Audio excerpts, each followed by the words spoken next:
सरिता माता पिता की बहुत लाडली थी। 3 बड़े भाइयों की बहन थी। कोई भी चीज मांगने पर उसी वक्त सामने हाजिर हो जाती। पूरे घर में रौब था उसका। पूरे परिवार और नौकरों पर राजकुमारी की तरह हुक्म चलाती थी कविता। स्कूल में भी पूरा रौब था उसका। बड़े घर की लाडली जो थी वह। ऐसे ही उसने कॉलेज में दाखिला लिया। उसके ठाठ बाट, बड़ी गाड़ी में आना जाना, हर दिन नया फैशन देखकर हर कोई उससे दोस्ती करना चाहता था। थोड़े ही दिनों में उसके बहुत से दोस्त बन गए। पूरे कॉलेज में उसकी अपनी ही एक पहचान थी। इन दिनों उसके घर एक रिश्ता आया। खानदानी लोग थे और पापा की पुरानी जान पहचान थी उनके साथ। सरिता के साथ कोई जबरदस्ती नहीं थी, पर सरिता फिर भी हाँ कर दी, क्योंकि वह अपने परिवार से बहुत प्यार करती थी। वह जानती थी कि वह लोग उसका अच्छा ही सोचेंगे। लड़के का नाम अजय था।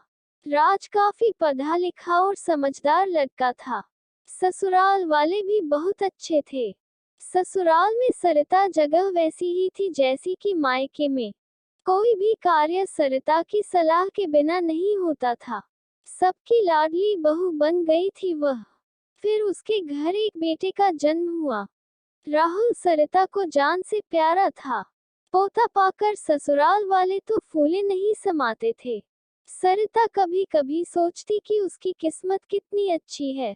उसका हर अपना उसे कितना प्यार करता है।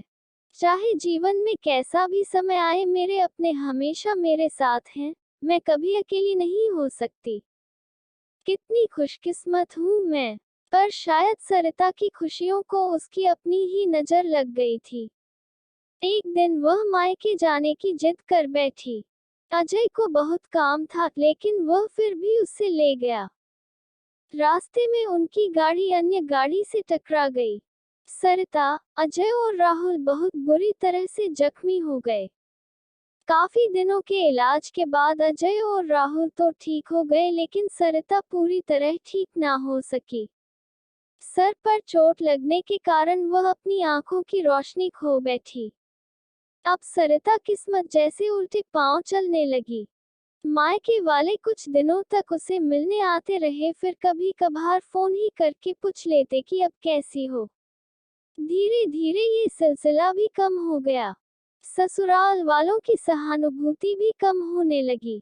घर में किसी को पास बैठने के लिए कहती तो जवाब मिलता, बहुत काम है, अब तुम भी हाथ नहीं बंटा सकती। अजय भी चिड़चिड़ा हो गया था। बस राहुल ही था उसके साथ, जिसके साथ हंसते खेलते उसका वक्त गुजरता।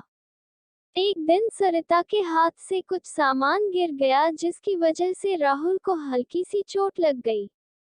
सरिता के सास ससुर ने राहुल को उससे अलग कर दिया कि कहीं उसके ना देखने की वजह से बच्चे का कोई नुकसान ना हो जाए। सरिता अंदर से टूट चुकी थी। एक दिन उसने सबके सामने मायके जाने की इच्छा रखी तो राज उसे तुरंत मायके छोड़ आया, जैसे कि वह भी यही चाहता था।